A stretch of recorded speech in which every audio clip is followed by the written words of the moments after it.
धर्मवीर जी, स्वागत है आपका। जी। बताइए बच्चे सर, के बारे प्रश्न में करिए। बच्चे हैं जी, एक 10-11 साल का है, एक 5-6 साल का है। ठीक है।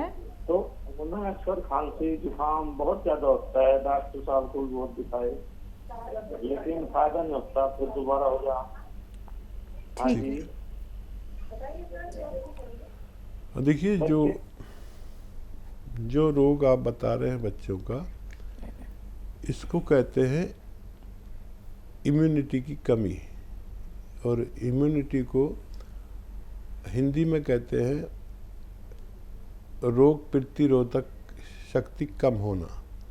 जिन लोगों में रोग प्रतिरोधक शक्ति कम होती है उन्हें हमेशा खांसी, नज़ला, बलगम, छींकें रहती ही है। तो इस इलाज में आपको 5-6 महीने इलाज करना होगा बच्चों का लगातार, और इस पाबंदी के साथ कि वो खट्टी चीज़ें या बाज़ार की चीज़ें ना खाएं। तो एक नुस्खा बता रहा हूँ दोनों के लिए, और वो बना लें और इस्तेमाल करें। सपिस्तान एक दवा का नाम है, ख़रीद लें 100 ग्राम। सपिस्तान 100 ग्राम। एक होता है उन्नाब, उन्नाब ये भी 100 ग्राम लें, इसकी गुठली निकाल कर फेंक दें, इसको इस्तेमाल करें। और अलसी, अलसी भी 100 ग्राम लें। ये 3 चीज़ें 100-100 ग्राम खरीदें। इसमें 30 ग्राम पीपला मूल मिलाएं। पीपला मूल यानी पीपले जो हमारे किचन के गरम मसालों में होती हैं, बस 30 ग्राम इसमें मिलाएं इस 300 ग्राम के नुस्खे में।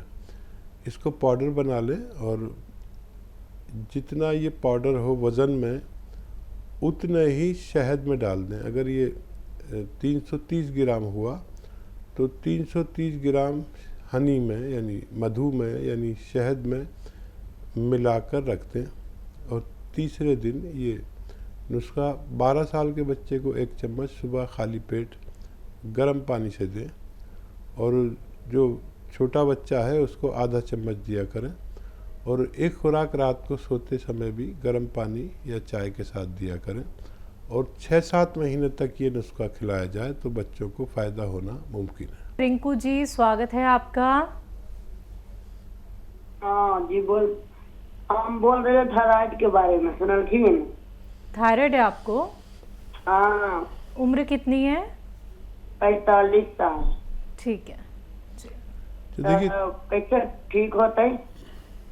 ठीक है, हम बताता हूँ। धनिया, मेथी और आंवला। 300 ग्राम धनिया, 100 ग्राम मेथी, 100 ग्राम आंवला सूखा हुआ। इनको खूब बारीक पाउडर बना के रखो, चूरन बना के रखो। और एक आता है नमक ज़ैतून। ये नमक ज़ैतून असली लेना, ये नकली भी मिलता है। नमक ज़ैतून, एक चुटकी में नमक ज़ैतून लेकर, ये चुटकी मैं इसको कहता हूँ, 1 गिलास पानी मिला लें।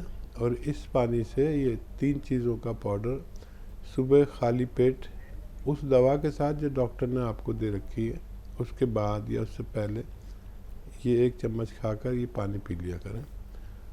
और पूरे दिन में 2 खुराक ले सकते हैं, एक रात को खाने के बाद भी ले सकते हैं। ये अगर लगातार इस्तेमाल करें और दवा, डॉक्टर की दवा भी ना छोड़ें, तो ये आपके इस रोग में फ़ायदेमंद हो सकता है।